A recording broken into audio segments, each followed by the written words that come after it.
गणपते नमः। गणेश पुराण।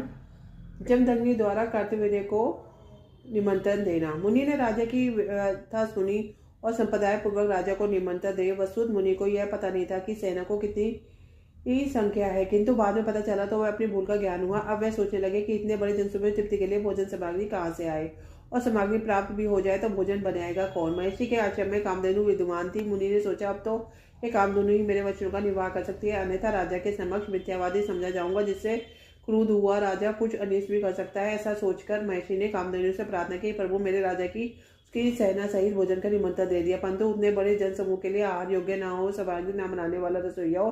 स्थिति में बताओ मैं क्या करूँ। कामधेनु ने महर्षि की बात सुनकर उन्हें आश्वासन दिया, महर्षि आप चिंता क्यों करते हो, भैया राजा इसकी सेना तो क्या मैं समस्त विश्व को भोजन कराने में समर्थ हूँ। आप निश्चित होकर राजा को सेना को सहित बुला लीजिए, फिर आप जिस जिस द्रव्य की इच्छा करेंगे वही वही द्रव्य प्राप्त हो जाएगा, चाहे वह त्रिलोक में भी दुर्लभ क्यों ना हो। यह सुनकर महर्षि बड़े प्रसन्न हुए। उन्होंने शिष्य को आदेश दिया कि राजा की सेना सहित भोजन के लिए बुला लाओ। शिष्य ने राजा को मुनि का आदेश दिया। तब राजा प्रसन्नतापूर्वक अपने समस्त सैनिकों सहित आश्रम में आ गए, परंतु छोटा सा आश्रम में कोई विशेष सामग्री यह देखकर राजा ने सोचा मेरी बड़ी भूल हो गई, इनका निमंत्रण स्वीकार कर लिया है। बेचारे इतने बड़े जनसमूह को भोजन कैसे व्यवस्था करेंगे, अच्छा होता कि मैं अकेला ही यहाँ आ जाता। राजा के मन में विचार उथल पथल हो गए, छिपी ना रही। उन्होंने कहा महाराज आप चिंता न करें, यहाँ सभी को इच्छित पदार्थों के भोजन कराने की व्यवस्था है। राजा को बड़ा आश्चर्य और सभी को भोजन वह भी इच्छित पदार्थ का, कहीं महर्षि किसी भ्रम में तो नहीं है। फिर भी राजा शांत होकर बैठ गए। अन्य सबने पंक्तियां लगाई, सभी ने देखा कि समक्ष पतले लग गई हैं, और उनमें से वह भी पदार्थ जिनकी इच्छा खाने वालों ने की थी, अर्थात उनकी इच्छा मिष्ठान की थी तो उसी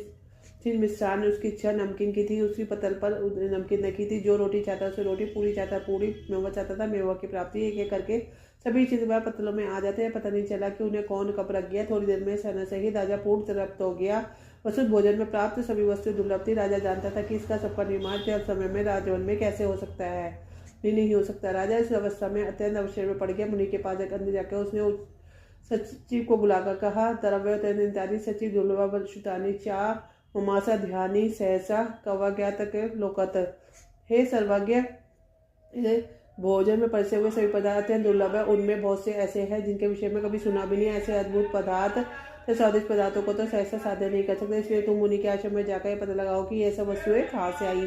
राजा की आज्ञा सुनकर जो आज्ञा कहता हुआ सचिव मुनि के भीति भाग में जा पहुंचा। सब देखभाल करने के पश्चात लौट आया और राजा से निवेदन किया, महाराज आपकी आज्ञा से मुनि के आश्रम में भीतर जाकर मैंने एक एक चप्पा चप्पा भूमि जानी, किंतु कहीं भी भोजन सामग्री तो क्या किसी पात्र भी दिखाई नहीं दिया। मुनि के बार में घर में केवल एक विशेष पुष्प फल, अन्य के अतिरिक्त अन्य कुछ भी नहीं हुआ। यहाँ किशन जिन शुक्र का समूह भी देखा, जिससे तेजस अवतार रूप में शस्त्र ने कभी नहीं दिया। आश्रम के सभी